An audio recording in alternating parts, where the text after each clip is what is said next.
How has the culture shock of Salina, Kansas affected you?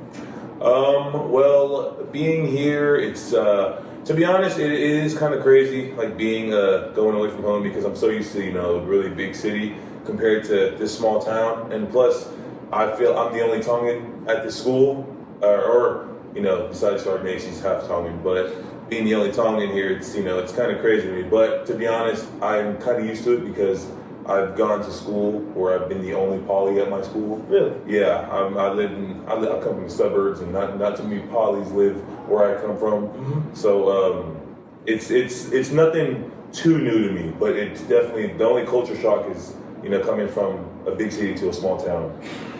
Definitely. I mean, there's only 700 kids on campus. Yeah. Just about. Yeah, it's not used to that at all. Do you feel like there's enough diversity on campus?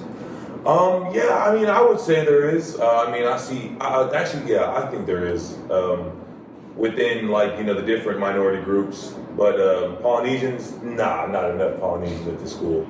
But I mean, with other groups, I think there's a lot of diversity between the African Americans, Hispanics, and Asians, not too much though. But yeah. Asians and polys, I don't really see too much of that. But everyone else is pretty diverse. Nice.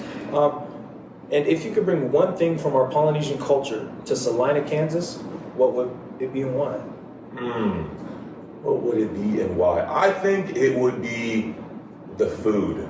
I think I would love to bring our Polynesian food to Salina, Kansas, only because, it would make us feel a lot more closer to home. Exactly. It would be like our home away from home, especially since we're so far from our own homes.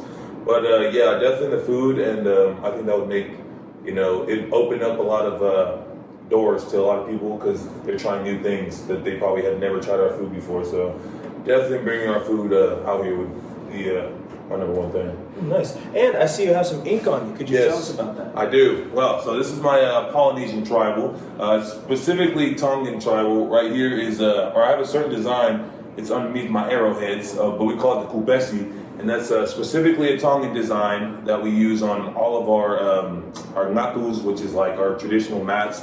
And for this is definitely not like you don't see like Samoans or Fijians have this. This is like specifically a Tongan design.